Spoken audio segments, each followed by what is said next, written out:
पुणे नाशिक महामार्गावर रात्रीच्या सुमारामध्ये अपघात झाला आणि या अपघातामध्ये एक जणाचा मृत्यू झाल्याची घटना घडली आहे। मात्र ज्या पद्धतीने हा अपघात झाला त्या अपघातामध्ये जो वाहन चालक होता तो आमदार दिलीप मोहिते पाटील यांचा पुतण्या होता। आपल्यासोबत आमदार दिलीप मोहिते पाटील खरं तर अण्णा ज्या पद्धतीने काल अपघात झाला आपले पुतणे त्या ठिकाणी गाडी चालवत होते, नक्की काय घटना आहे कसा अपघात? खरं रात्रीच्या अंधारामध्ये झालेला अपघात आहे, तो हायवेवरचा अपघात आहे। नेमका तो कशामुळे झाला याची मला कुठल्या प्रकारची कल्पना नाही, परंतु या सगळ्या प्रकारांचा पोलीस तपास करतात।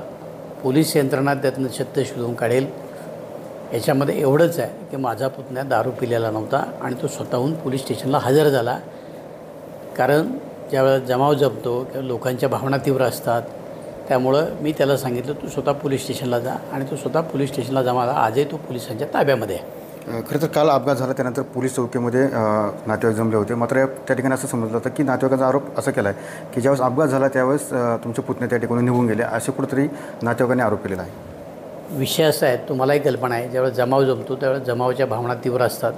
अशा प्रकारे आणखीन काही कठोर घटना घडू शकते, कारण गेलेला तरुण होता आणि लोकांच्या जर भावना भडकल्या असत्या तर कदाचित माझ्या पुतण्याच्या संदर्भामध्ये सुद्धा चुकीचं काही घडलं असतं आणि म्हणून मी त्याला सबुरीचा सल्ला दिला की तू कृपा करून पोलीस स्टेशनला जमा हो। ओएसिस फर्टिलिटीच्या तज्ज्ञांनी IVF उपचार पद्धतीद्वारे 1 लाखांहून अधिक जोडप्यांना मातृत्व प्राप्तीचा आनंद दिला आहे। मोफत अपॉइंटमेंट बुक करण्यासाठी आजच संपर्क साधा। नाही, पण अपघात झाला त्यावेळेस तिथून पळ काढला असा आरोप केला जातो। त्याला ॲम्ब्युलन्समध्ये त्यांनी स्वतः टाकलेले आहे आणि मग तो पोलीस स्टेशनला हजर झाला आहे। नाही, पण एकेका प्रकारे अपघात झाल्यानंतर पळून गेल्याचे प्रकार घडत होते, मात्र तुम्ही सांगता की त्या ठिकाणी त्याने ॲम्ब्युलन्समध्ये टाकलं, पुढं तुमची भूमिका काय असणार आहे?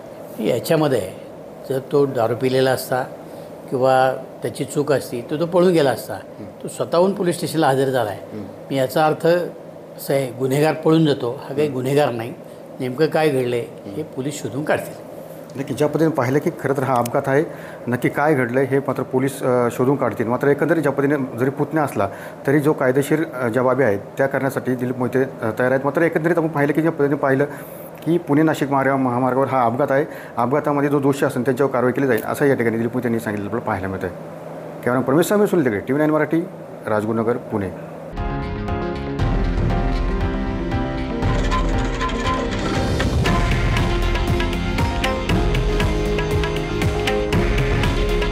हे आहे देशातील नंबर 1 न्यूज नेटवर्क आणि आपण पाहत आहात TV9 मराठी। काळजी तुमची, हित महाराष्ट्राचं।